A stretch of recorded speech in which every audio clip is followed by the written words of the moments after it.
Prepare to take a great leap forward. Next Sunday night, set in the 60s, New York City, the show follows the men and women of the ruthlessly competitive advertising industry. The show has done a lot to make the 60s very, very trendy and cool again. This morning, we're showing you how to get that Mad Men look without having to change your entire wardrobe. You don't have to go out and buy totally different things. We've got the hairstyles, the clothes. Take a look at our beautiful Mad Men-esque models this morning. We do want to talk about the ladies here. We have lovely ladies, and they were our panel of experts when we talked about the Golden Globe, right? Wait, no, the Oscars. Yes. The Oscars, right? Well, we do have Rob Ann Schulman from Plaid Monkey here, and also Dafina Smith from Sunny's Hair and Wigs. And styling the men, Fashionado's E. Vincent Martinez. Welcome back, ladies and gentlemen. Thank All you. right, so Rob Ann and Dafina, I want to start with you because you guys look gorgeous. I love this. This is very in trend now, even though it's like 60s kind of feel. It's very in trend, and the great thing about the 60s dresses, they're like shift shapes and sheath shapes, very classic silhouettes that anybody can wear. They're timeless, so it doesn't matter what year you're wearing one, they're a timeless piece. It just may change from season to season depending on what the trends are. So to my left, we got a lovely model, Sarah, and she is wearing a dress from Rent the Runway, and it's by Erin Featherson. It's just a simple little shift, flirty dress because she's our Megan Draper. So she's a little younger than the other cast ladies, and that's why we dressed her a little more edgy and fun. Yeah, but it can disguise a lot of figure flaws. I mean, you look amazing in it. Well, that's what's amazing about. Not that about, she has any. No, right? Can't you tell? But no, yeah, absolutely. The shift is a great piece for any shape. So we love that. And then I'm wearing a shift that's by Robert Rodriguez. It's from Rent the Runway as well. And it's a shift shape, but I've got the lace, which is very on trend for spring. So I've got that 60s shape, except that I'm also sporting an on-trend lace as well. So you can still wear something from the 60s, but not look like you just stepped off the set. Right. And very figure flattering on Dafina here. I mean, come on. Dafina is our Joan, and she looks amazing in this Millie chic. Those she is florals, rocking it, right? So again, you know, we have the on-trend floral print, but this is a sheath dress, you know, from the 60s. And you know, what else can I say? Yeah. You look gorgeous. You look gorgeous. And Dafina, tell me about the hair, because you know it's kind of big hair we're talking about, right? Lots of your cheese and come. I want to thank White Salon and Spa. They helped us all get our volume on today. But we love the 60s because you have hair extensions and falls and wigs, and we all are wearing a little bit of something extra to give that volume, the structure. So she has some lovely clip-in extensions, and we use rollers and teasing combs, and it's just everything big and voluminous, and then you get the false lashes or the drama. So. We love it. And she's hiding some lipstick up in that bun for later on, for sure. Exactly. Yes, and we cannot leave the men out. So, Vincent, you know, you guys look very dashing. Well, thank you. That was the idea. You know, guys, we have it easy because we could just go into our closet, but we went to Bloomingdale's instead. So Todd, who's our Don Draper, there's your wife over there, by the way. So Todd is in a theory suit, a skinnier tie, John Barbados. Of course, we had to do the tie bar and the pocket square. And in the 60s, everyone wore white shirts, so there you go. I'm also in Bloomingdale's and Scott James and Hugo Boss.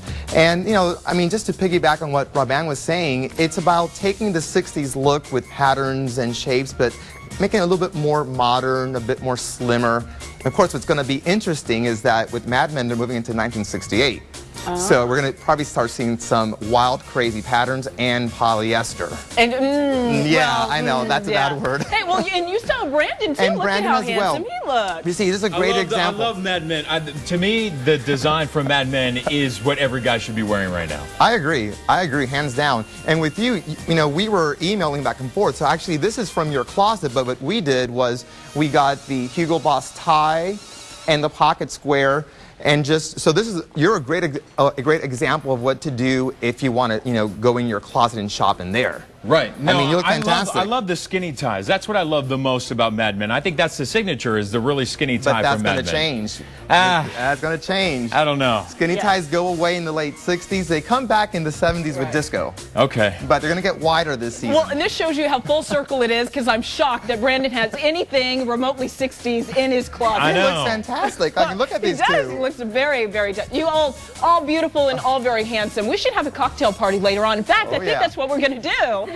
Later on in the show, we do have more fashion and style tips from our panel of experts. Go to the BMA page of CBSAtlanta.com. We posted links for you to all those websites there. And again, coming up in our next half hour, we're throwing a Mad Men viewing party right here in the studio, complete with cheese balls. Remember those guys, cheese balls? I'm sure there's going to be a few cocktails involved in that too. So we're coming back with that. Brandon. All right, very good. I made it back. You made it back. I made it back just in time. All right, still to come this morning. And this morning, we're throwing a viewing party for the season premiere of Mad Men. And some of the dishes we're serving up were first invented in the 60s. What was that, some meatballs? That was invented in the 60s? Look, there's like a can with our faces on them. How cute is that? I like that. Good job. Throw some meatballs in that can of SpaghettiOs. To go.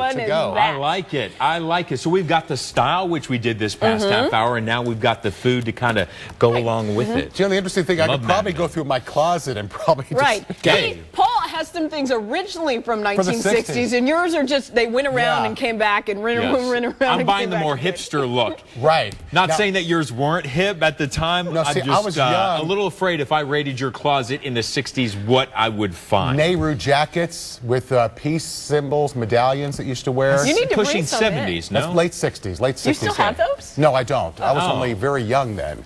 But I do have platform shoes somewhere in my closet, which I'm very proud to say like I wore. memorabilia. Are you need going to pull bring them out? that in. For real? You got platform shoes, I got buddy? platform shoes, cork platform shoes. I was 6'2" then. I was about 6'8" in those walking down this school.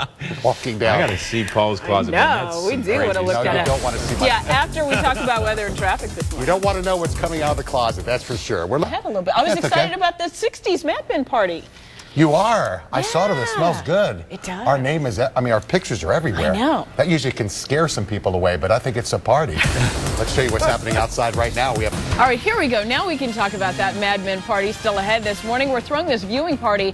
It's the season premiere of Mad Men. Look, we got all the fashions, all the drinks, all the foods that were invented in the 60s. We're going to do a little BMA taste test coming up after the break. Prepare to take a great leap forward.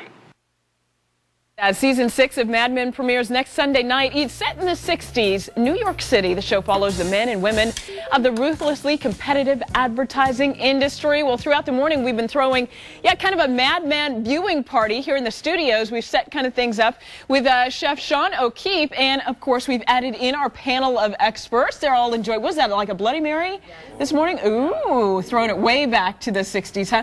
All right, so Sean, tell us a little bit about what you got going on, because these are reminiscent of the era, right? Yes, they are reminiscent from the era. So what we did was sort of a high-end gourmet martini, not martini, Bloody Mary bar, and then a Swedish meatball, which was everyone's favorite from the time. These little pigs in a blanket. I remember those, yeah. I don't. I wish I did, but that's something that I always think of when I think of like the 60s. Okay. And then the infamous cheese ball, which everybody has a memory of, and I'm actually going to get you to help me make another one of them. And then we just did a roasted cream of tomato soup, and then made these lovely little tins for everybody. Cans. Look at that. So we're all kind of Andy Warhol, You've right? all been Warholized. Warholized. Warholized, Oh, okay. I think would be There's how a we name say for it. We love that. We love that. Okay, we don't want to burn our grilled cheese. And We're working on that. And I think we did. Oh. Luckily, there's more. That's what happens when you got too many cooks in the kitchen, It's the right? magic of television. There is more. We're going to work on that one. Should we roll out our cheese ball? Because this, Absolutely. honestly, Sean, I remember from childhood, my mom would make these all the time. So what is actually in here? The cheese bowl is cream cheese, extra sharp cheddar, goat cheese, olives, sun-dried tomatoes, chives, parsley, Worcester, garlic. Yeah, there's a bit of stuff in there. Yeah, you got Sorry. everything but the kitchen I've sink got a in bunch here, of I stuff in think. there. And then once it's all blended, it's not very rocket science-y. It all goes in the one thing at the same time, and then rolled in toasted almonds. Right. And could you make any variation of this? Because maybe like a pimento cheese ball? You can make pimento cheese balls. That would I've be also seen like cinnamon and chutney cheese balls, and sort of sweeter and more savory. So it's just basically up to what the person likes in their own taste. The key is getting the right consistency of cream cheese to the additional cheeses that you make. So it has the ability to form and to stay into this lovely shape. Look at that. It's a perfect little cheese ball, and the idea is to not get nuts all over the table. And you did a great job. Take a look at that. You did a great job. That's not too bad. You'd be willing to serve that at a party? I would. In fact, the one that you made earlier is already in the party. Okay, because I've been in the kitchen all day long. Check out my apron. I've been working really, really hard this morning. And then here are the unburned grilled cheese sandwiches. Oh, look at that. This is all lots of high-fat foods. In the 60s, they weren't really worried about things, were they? Grilled cheese sandwich and tomato soup. Oh, we love it. All right, Brandy, come. Well, this is unfortunately. You know what? In the 60s, people were not gluten-free back then. Yeah, no, you just pretend there's no wheat in here, is there? Not in the top part at all. Right. Not in the top part at all. And Paul, you probably remember a few of these things. I'm not calling Paul old, but he always does take us down a memory lane. Right, you look like Donna Reed. Donna Reed, remember that show? Donna Reed had a show? Yeah, Yes. I remember. Leave it to Beaver. I remember all of This this. is like a classic grilled cheese and tomato soup. That's classic anytime. Your mom never That's made that for timeless. you? Did your mom ever make you grilled cheese? My and mom tomato never soup? cooked for me at all. Oh, that's so sad. Was it SpaghettiOs? Was it SpaghettiOs? Anything in a can. She's like, go make it. Here, I bought a bunch of it. It's in the can. It's in the cupboard. Go make it. He didn't need a knife and a fork, just a can opener. Where's our and he was set. fondue? We should have fondue. Oh, alas, that is another great 1960s. Yeah, That's Paul's trick with the ladies, by the way. And of course, the Bloody Mary, kind of a standard back then, right? It was. Actually, there are a lot of drinks that we think of as being existing for a very long period of time that started in the 60s, like the Moscow Mule was in 1962. I've never heard of that. Ginger beer, vodka, lime, delicious drink. And then the other one is the mint julep, which I had thought had always been around as long as the Kentucky Derby. Yeah. But it was actually 1964. Nothing wrong with going old school. You know what I'm saying? It was signature cocktail time, 1960s. Everybody had a drink in their hand and one waiting. Paul, that's going to get you far. The next time you got a date, I want a grilled cheese, some tomato soup, and you get them knocked up with a Bloody Mary. I'm good with fondue. Heavy cheese and chocolate. That's right up my alley. It's going to do the trick every time. Hey, we do have more party tips. Excuse me, more party tips for you and recipes from Sean O'Keefe. Go to the VMA page of CBSAtlanta.com. We posted a link to his website for you there. We do want to get another look at our beautiful models because we're taking a little look back at the 60s. Fondue party at my house later. Hey, happy Monday. We'll see you back here on Tuesday morning.